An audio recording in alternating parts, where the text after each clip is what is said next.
Skull and Bones, its members rise to the very pinnacles of power, like George Walker Bush, for example. But I warn you, if you make any further inquiry, or if you say a single word to anyone about what you have seen,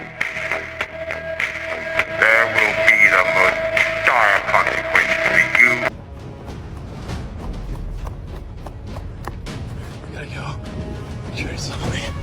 From the powerful Knights of Malta to the haunting Skull and Bones, these organizations have shaped history while remaining shrouded in mystery. Today we finally unveil their secrets and explore their influence. And we ponder the question, what are they really up to in the shadows? The Illuminati stands as perhaps the most famous secret society in history, with origins tracing back to 1776 in Bavaria. It was founded by Adam Weishaupt, and this group was initially composed of intellectuals who sought to promote Enlightenment ideals, such as reason and equality, while of course challenging established norms of power and authority. That's a nice way of describing the Illuminati, I guess. Yeah, Jay-Z's in it, so I don't know, it's not that bad. Shortly after its formation, the Bavarian government banned the group, which led to rumors and speculation about its, dark, secretive activities. Over the centuries, the Illuminati has been linked to various conspiracy theories, you've heard of some of them, suggesting that they manipulate global politics, media, and financial systems from the shadows. While no concrete evidence supports these claims, of course, the idea of an elite group orchestrating world events continues to capture the public's imagination. Do you believe in the Illuminati?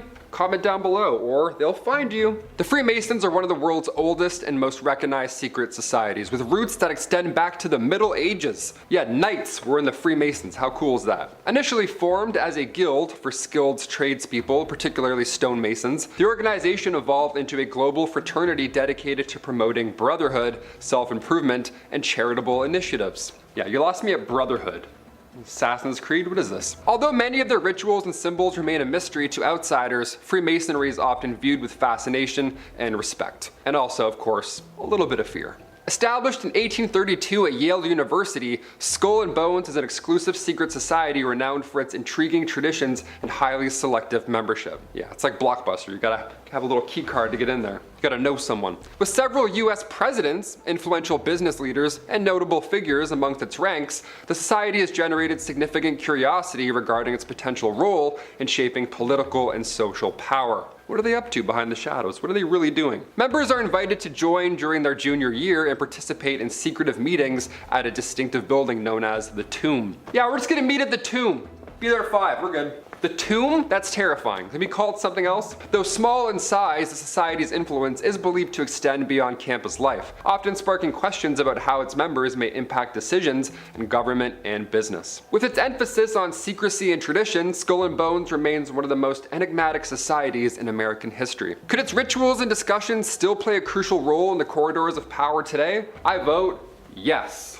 Absolutely. Your name is Skull and Bones. Obviously you're doing something. The Bilderberg Group is a unique organization that gathers some of the world's most influential figures, including politicians, business executives, and intellectuals for annual meetings. Yeah, once a year, they're calling you over. Founded in 1954, these gatherings are held, of course, in private locations and are closed to the public and press, fostering an aura of secrecy around their discussions. What are y'all talking about in there, huh? What's going on? Let me eavesdrop. While some attendees view it as an exclusive networking opportunity, sure, others suspect that the group serves as a platform for shaping global policies without public scrutiny. I like the second one. This sounds much more culty. Nestled in the redwood forests of California, Bohemian Grove is a private retreat where some of the world's most powerful, including politicians, CEOs, and cultural leaders, they all convene there each summer. Yeah, we love it. We love a nice summer getaway. Established in 1872, this exclusive gathering is known for its unique traditions and rituals designed to foster camaraderie among attendees. Yeah, come meet us at the beach. We're gonna get real close. We're gonna be real friendly. While members claim the events are purely recreational, the secrecy surrounding these gatherings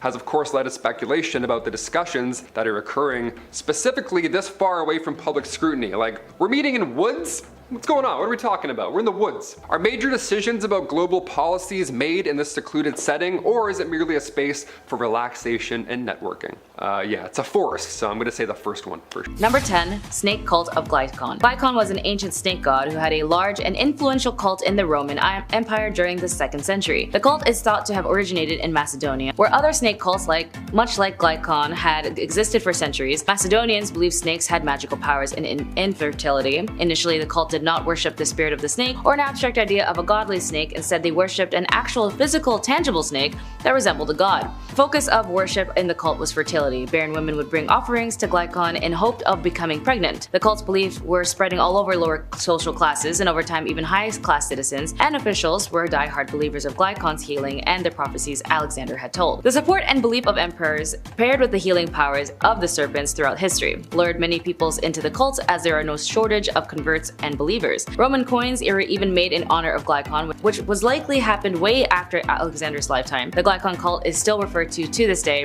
The statue that was found in Casatana, Romania, is on display at the Casatana History and Archaeology Museum. The statue is even commemorated on a postage stamp from 1974 and on a 10,000 lei banknote from 1994. And to this day, people declare themselves as devotees of Glycon. Number 9. Cult of Dionysus. The Cult of Dionysus has sparked dark speculations and controversies for over many years, and it is highly secretive as an organization. Knowing what exactly occurs within the privacy of members is still unknown. That's a large train. Just to list a few of the many theories, here are some of the dark speculations and controversies surrounding the Cult of Dionysus, quoting excess and madness. The cult's celebration of intoxication and ecstasy led to accusations of excess and madness. Critics argue that the excessive consumption of wine and the frenzied behavior of the cult participants could lead to a breakdown of societal order and morality. The rejection of traditional roles and the temporary suspension of societal rules during these festivals raised concerns about moral and social distribution, as well as disruption. Bodily liberation, as some Dionysus rituals associated with liberation and promiscuity. The mystery religion aspect of the cult fueled rumors and concerns about what might be happening behind the closed doors. Participation of Dionysus rituals could result in real-life tragedies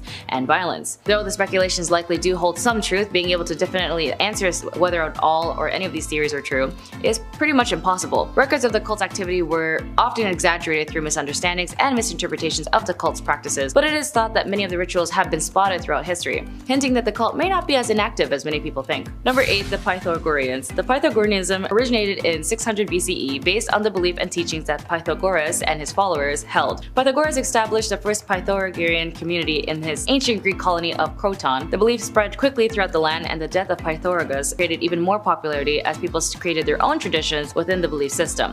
The beliefs influenced people like Plato, and through him they influenced Western philosophy. Most of the surviving information of Pythagoras came from Aristotle and the philosophers of the Peripatetic school. The beliefs widely spread, and some say that they have survived as a part of Bacchic cults and Orphism. The belief included science and religion. In the early years, the Pythagorean sects were closed societies and where new members were chosen by existing ones. Based on intellect and discipline, soon it became customary for family members to become Pythagorean, as it developed into philosophical traditions that influenced everyday life and sworn members into secrecy. They believed that the soul of the human was buried in the body, and the highest reward a human could attain was the soul joining the gods, meaning they escaped reincarnation. However, after Pythagoras' death, there was tension between the cults, which resulted into an arson attack. The disagreement led to two separate Pythagorean traditions, one called akosmatikoi and the other mathematikoi. One focused more on math and science, while the other was more on unethical practices that changed original beliefs. Number 7. Order of the Nine Angels. The Order of the Nine Angels, ONA, is one of the most mysterious and highly controversial groups in the world and modern Satanism and the occult. The ONA was founded in the UK in the 1960s, promoting an extreme and often dangerous form of Satanism. Its core belief and practices are complex and unconventional, which has led to bouts of intense debates and controversy. From Satanists to non-practicing communities alike, the hearts of their philosophy is the concept of the sinister tradition, which is a radical, committed path that encourages members to challenge societal norms and embrace chaos and darkness. They view Satan as a symbol of rebellion against the established order, advocating the personal transformation through dark and sometimes harmful experiences. One of the most notorious aspects of the ONA is its advocacy for culling, a term they use to describe acts of harm, and even Homo sapien sacrifice. Some of the Onei's writings are extremely dark and grossly disturbing, further demonstrating their deeply antisocial and extremist perspective. While they remain highly secretive, tight-knit, and a controversial group, their writings and philosophies seem to have managed to spread widely and even found their ways to other areas of the cult, impacting various forms of alternate spirituality. Their belief and practices are widely criticized and condemned for their proud and loud promotion of harm and extremism. Number 6. The Linian Mysteries. They are considered the most famous of the secret ancient rites rituals, and their basis was an old Agurian cult, and there's enough evidence that they were derived from the religious practices of the Mycenaean period. The mysteries refer to Hades' abductions of Demetrius' daughter Persephone and was told in 3 phases: descent, search, and ascent. Originally, the cult of Demetri was private, hidden under telestrion. Some of these practices are seemingly influenced by other religious practices, specifically those from the Mycenaean period. The group would hold a feast at the beginning. Priests would fill 2 special vessels and pour them out, one to the east and one to the west, while the people would look upwards, then downwards while chanting, reign, and conceive. Then a child would be initiated into the group with the divine fire. From the divine fire, honestly, I tried to decode this, but I didn't really understand it. The climax of the celebration represented the force of the new life. When the mysteries started, immortality was not part of their belief, but they believed that it would grant them a better fate in the underworld. Eventually, the mysteries was spread far and wide, and people flocked all over to participate. And the mysteries were controlled by 2 families, which led to a huge number of initiates. The only requirements was that you never actually directly caused someone's death unless you were able to speak Greek. We're gonna start with one as old as creation itself, the Cult of Amun. So, the reason certain branches of ancient religious god worship can be considered cults, and others are just normal worship and ritual, is based upon the level of devotion and credit a deity is given. Think of a modern cult, where your leader dictates all your decisions and thinking. In ancient cults that worship gods, they did the same, but without that god presently physically there to dictate them, the cult followers simply had to look to doctrine and legends. Amun was, to begin with, the local deity of Thebes, and when it was in an unimportant town. But when a Theban family took the throne in the 11th century of Egypt, they catapulted their favorite deities into national prominence. Amun became seen as a creator, the reason for life. More of the temples were erected in his honor, and his devout worship began. As 18th dynasty progressed, Amun, who had become merged with the god Ra to become Amun-Ra, cults grew in wealth and power. Soon, the cult rivaled that of the pharaoh in power and prestige, and one of the important positions in the cult was the wife of Amun, usually the queen or the queen mother associated with the pharaoh. But there was also a high-rank oracle and priests who controlled them. This cult's rituals remain largely mysterious due to what we know of them, and due to the fact that Akhenaten's decision to declare Aten the only god in Egypt destroyed a bunch of the temples and statues of all the others. Now to Greece, where their ancient society is famous for many things, but most especially cults. Let's talk Magna Mater, properly called the Cult of Cybele. It came to Greece around the 5th century BCE with the ancient Indo-European people known as Phrygians. The ancient Turkish goddess was one of fertility, was believed to reside on mountaintops where, accompanied by lions, she ruled over the natural world. Then came the Attis part. Apparently, Attis was a mortal who had spurned Cybele's romantic advancement, so she punished him with insanity, causing him to cut off his own junk and die. Eventually, Cybele had a change of heart and petitioned Zeus to allow Atticus to be resurrected. So, what did every priest in this cult do? Well, March 24th was known as the Day of Blood to the followers of Cybele. That is when some of her priests would make the same cut off themselves and offer up their blood on her altars. With their love of virility, the Romans took a dim view of this decision for men. For the cult to flourish in Rome, a substitution had to be developed. For those who wanted to celebrate Cybele but remain intact, they could sacrifice a bull instead of bulls. The Terrabolium, a ritual bull slaughter that, according to one admittedly hostile late Roman account, involved initiatives positioning themselves below the bull and showering in its blood. Speaking of cults with branches, how about one wacky cult that led to another, but they have opposite beliefs? Part 1. Clists. So, one day in 1645, while the Orthodox preacher Danila Filipovich is mowing his little cart over a hill in Russia, the Godhead himself descended upon Dan in his fiery cart, trailed by angels and seraphim to deliver godhood. That moment forward, Dan was the living God. He issued commandments like Moses. He announced that there was no teaching but his. From now on, the only book that mattered was the dove-like book written in the heart by the Holy Spirit. Okay, dude. After a decade, he meets Ivan Suslov, who's age 33, and decided to name this guy his Jesus Christ. According to legend, the dude did work miracles. Twice he was crucified and rose from the dead. The second time he was also flayed on the order of the Tsar, and when returned to Earth, a young girl covered him in a sheet that became his new skin. He levitated, he flew. With Danella, he visited heaven 3 nights in a row. Normal stuff. Suslov and Filipovich gained many followers. Their belief was that Jesus was born like any other man. He was no different from other men until age 30, like Ivan. The Holy Spirit, like Dan, anointed him and made him God's son. And if the Holy Spirit could enter one man, it could enter others as well, even women. It stood to reason that there could be many Christs and many mothers of God. For all its prohibitions, the core of the Christian religious practice was about the conscious pursuit of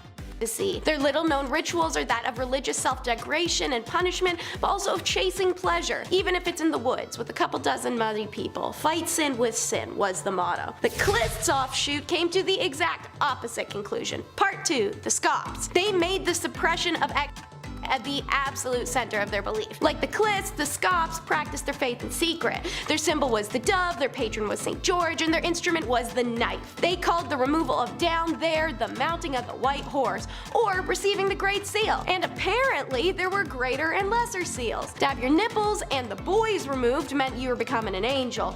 To remove the pecs or breasts entirely and your John itself made you an archangel. And by the way, before doing any of these removals, the Scops literally prepared for death potentially with a verbal farewell that sounds like the reading of the children's book Goodnight Moon. The Scops was founded by Kondraty Salivanov, who was raised in a Klist cult. A prophetess there told him that he was the true son of God, and he set out to preach pretty much the same stuff as the Klists, only with the bodily removal thing added. Eventually he had so many followers the authorities became alarmed. His disciples were exiled, he was imprisoned, and he claimed to be the deceased Tsar Peter III escaped from the grave. Peter's son Paul brings him out of jail, asks him, "Are you my dad?" Saliv replied that if Paul would take up his cause and cut a bunch of stuff off, "Bob's your uncle and I'm your spiritual dad." Paul did not. Instead, Saliv is confined to an asylum multiple times. Well, that was horrible. Let's talk about some caterpillar worshipping weirdos. 7th century cult. The Nihon Shoki was compiled in 720 CE to account for the creation of the world and the myths surrounding the birth of the Japanese nation. And in the year 644 AC, they list a hot new cult on the horizon,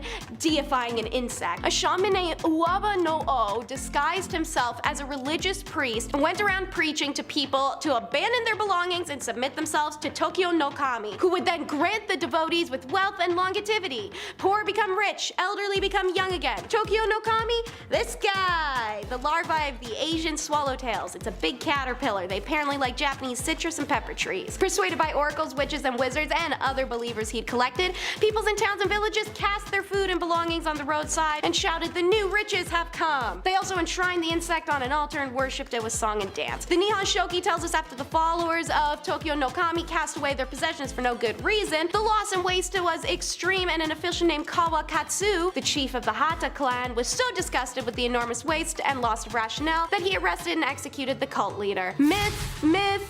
Mithricism. Like my duck duck goose joke, did I ruin it by asking? Probably. Mithra, the most important of Iranian gods, represented the sun, justice, contact, and war. And in Rome, during the 2nd and 3rd century CE, Mithra was the god of kings, a mutual obligation between the ruler and his warriors. The Mithratic sanctuaries were caves, which presented obvious limitations for ritual attendees, and the maze of underground tunnels leading to them acted as a labyrinth initiation. The initiates were organized into 7 grades: Raven, Bridegroom, Soldier, Lion, Persian, Courier, the Son, and the Father. Each rank had a mask resembling their assigned role, or a dress if you're the bridegroom. No organizational hierarchy seems to have existed, and only men were admitted to the religion. Little is known about the initiation ceremonies as well. Ancient texts refer to baptisms and purifications and chastisements, as well as some fetters and liberations. Simulated or potentially real deaths and resurrections were part of ceremony, and murals at Capua in Italy show that the initiatives were blindfolded, kneeling, and prostrated. Tertullian, the 2nd century North African theologian, describes the test of courage assigned to the bridegroom. Weapon in hand, he'd have to force his way to a wreath. Then once he succeeded, an official offered him a crown with the wreath. The candidate had to decline, saying Mithra alone was his wreath, and I don't know, maybe that was a big deal or something. In search of answers, cults were accepted and normalized in the Han imperial cult. During the reign of the Han Emperor Wu, the imperial government sponsored a large number of cults, many of which were connected to the emperor's own pursuit of immortality, whether it was the avoidance of death altogether, or transcendence, or some combination of the two. The cults worshipped by the emperor or on his behalf were spread out across the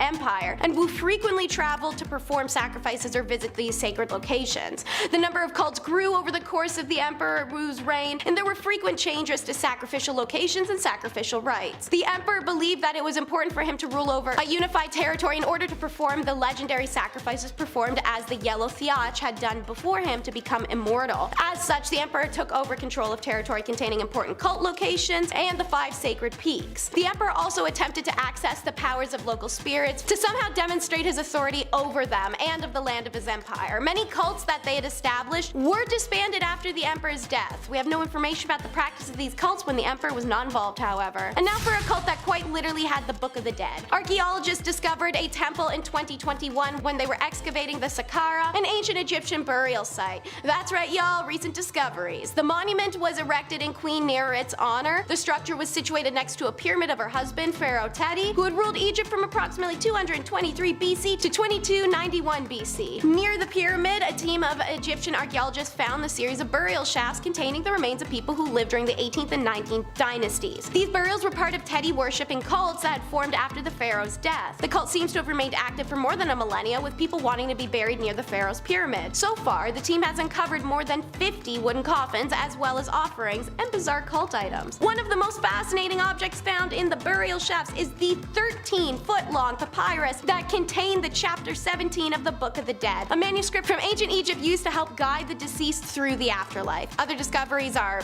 bronze axe, board game, limestone stela, some other cool stuff. There are also many shrines and statues of Anubis, and the rest is a mystery for now. Now, an Egyptian god being worshipped in Greece, the Cult of Isis. This goddess gained prominence in Greece and Rome after 300 BCE. She had prominent temples, a dedicated priesthood, and devoted followers. She was believed to influence fertility and agriculture, but as her worship spread to new areas, this changed to fit the needs of her followers. The Cult of Isis concerned itself with the myth of death and rebirth of Osiris, how Osiris's brother Seth was so envious of Osiris's rulership of Egypt and the Nile, he cuts him into many pieces. Osiris's wife Isis then gathered the pieces together, ate them, and gave birth to Osiris, resurrecting him. The cult mainly concerned itself with the concepts of material sacrifice, like fasting and donating, rituals involving revelations. Unlike the mystery religions, there were both yearly rituals and daily sacrifices. Not only this, but there was very public displays of devotion to Isis, with temples, devoted priests, and worships in her honor, as well as the annual Navigium Isidius. They weren't underground by any means. In fact, evidence shows that the Cult of Isis was the largest competitor for the new cult, Christianity, in the empire, especially concerning the inclusion of women as priests and worshippers equally. In fact, it played a huge influence on Christianity. The iconograph of the Virgin Mary bears similarity to Isis, and Isis's titles such as the Queen of Heaven are still used to refer to the Virgin even today. Finally, Osiris's promise of eternal life through sacrifice for his followers has clear parallels to early Christian understandings of Christ. Last but not least is Boiled Head, Sanctuary of the Falcon. Archaeologists were casually conducting field research along the Red Sea's coast in 2019 and, humbly discover an entire lost shrine. The team came across the temple ruins while excavating Berenike, an ancient Ptolemaic Roman port. The 2-room shrine was decorated and designed in Egyptian style. However, the previous worshippers were not Egyptian. They belonged to an enigmatic Blehemes, a semi-nomadic tribe attempting to assimilate. The site on which the shrine was found, called the Northern Complex, consists of multiple buildings, including hints at the beliefs of the Blehemes,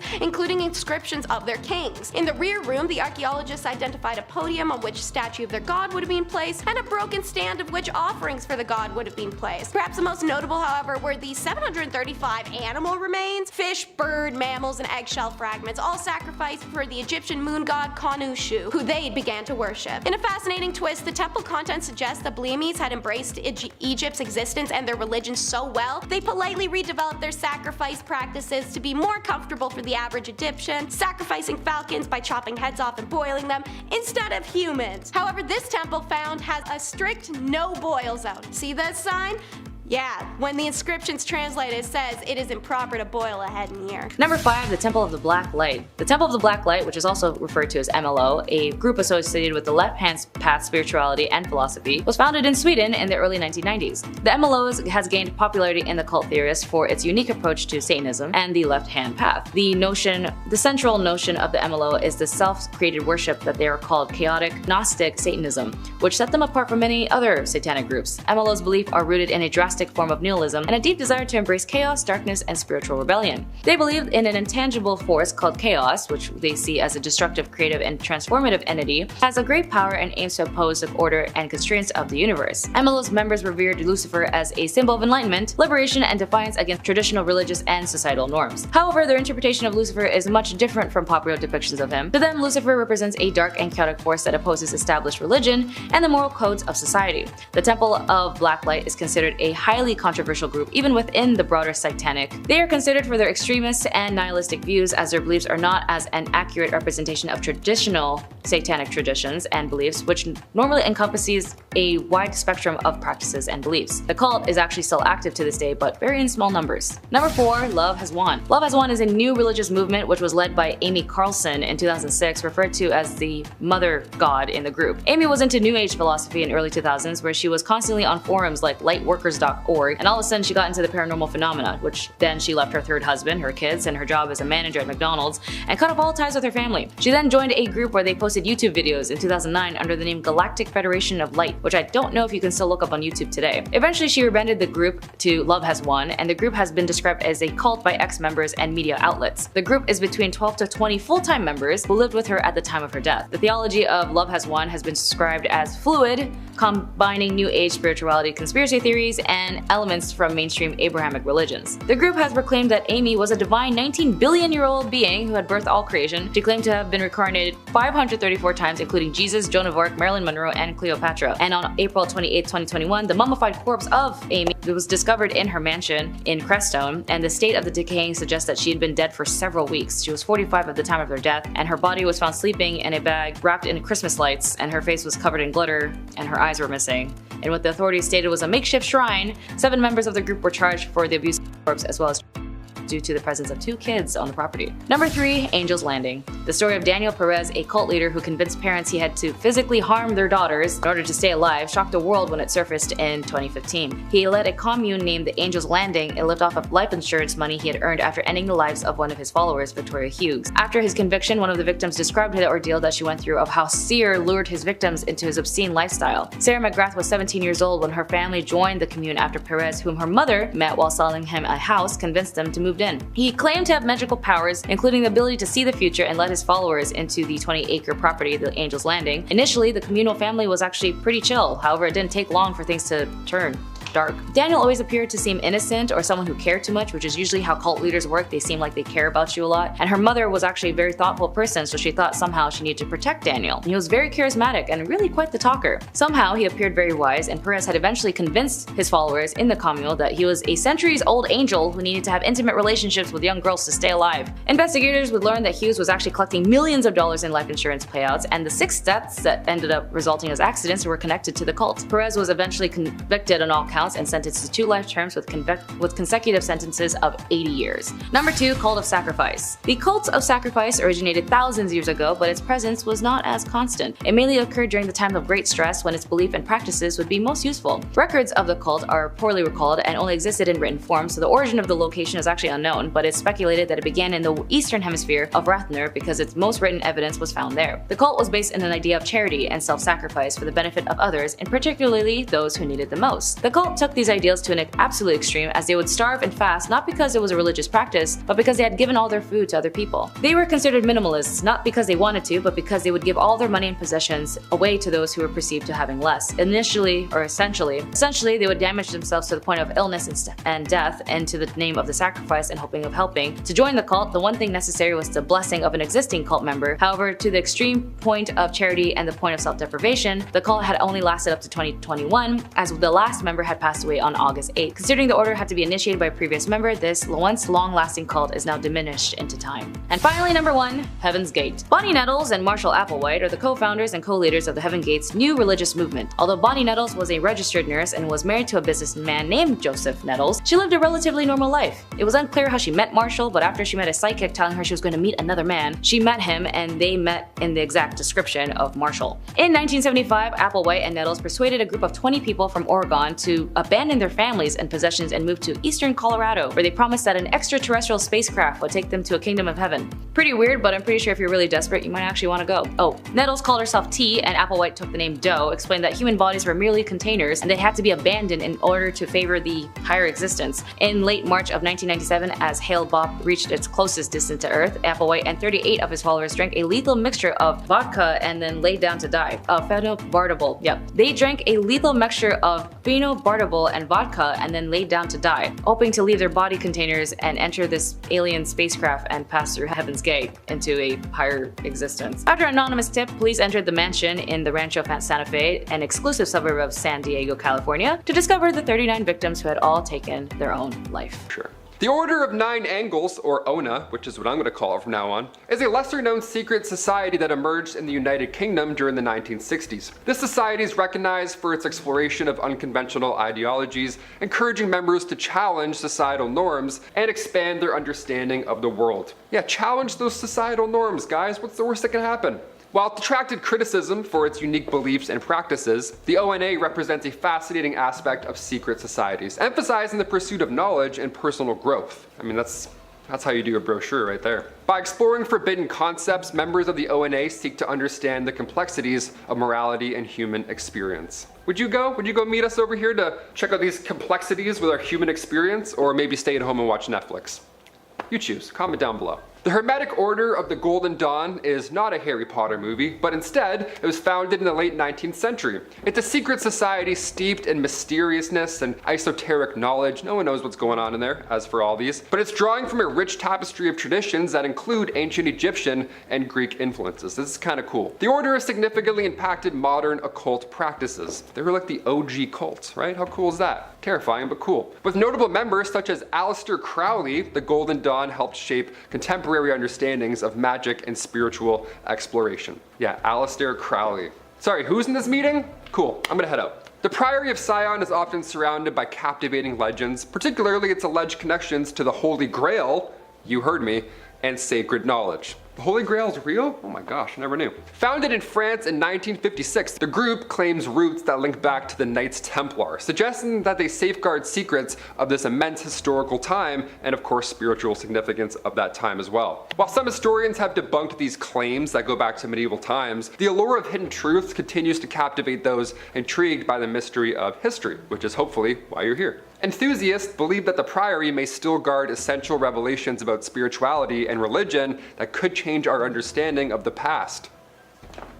What? What does that even mean? Could the Priory of Sion still be protecting knowledge that would illuminate the shadows of history and spirituality? Or were they just some guys in medieval times like, hey, let's get together and talk some shit?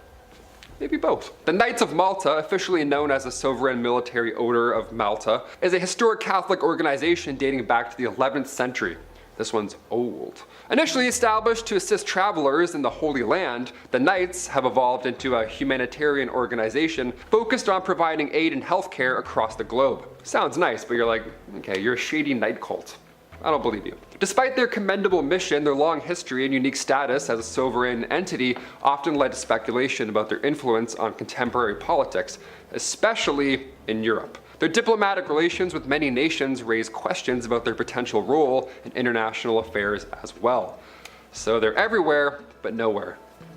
The Council on Foreign Relations, or the CFR, is a prominent think tank established in 1921. It was playing a crucial role in discussions about global affairs and US foreign policy. Whenever someone says think tank, I'm always like, okay, Apple, Steve Jobs. No, there's think tanks for cults. How fun. Although their meetings are open to members, the exclusivity of the organization and the notable attendees, this is all intriguing, right? It's like, okay, everything's public and you can do it, but what they're talking about, that's where things get shady. Many view the CFR as an influential body that may impact decisions on international relations and economic strategies. The discussion held at the council can influence the course of history, drawing the attention of both supporters and, like me, skeptics. Could the CFR truly be a significant player in the arena of global governance, shaping the future through its esteemed membership and critical dialogue on pressing issues? No, I think they're just another cult that likes to get up to some shady shit behind the shadows. Which one of these secret societies is your favorite? If you had to join one and just leave your family forever, which one would you pick? For me, it'd be the ancient Egypt one. That's alright, it sounds kind of fun. Maybe some truth behind that. Comment all your thoughts and theories down below, and we'll see you next time on Bumblebee. Bye. Number 5, the Order of 9 Angels. Angles? Angles. I was like, that one doesn't sound that bad at all. Come with us. They're so nice, those angels. No, angles, angles, angles, angles. Acute, obtuse. I'm on today. Sorry, my phone's going off. All right, we're good. Sorry, it's my mom. She came back to life, she's texting me. Number 4, the Hermetic Order of the Golden Dawn. The Hermetic, such a long name. Is that a Harry Potter movie? Holy. It's a secret society steeped in mysticism and esoteric. Oh yeah, esoteric's fun. Boom, fucking done, just like that. We're flying through. Number 3, the Priory of Sion. It's Sion. Number 3, the Priory of Priory. The Priory of Sion. Thank you.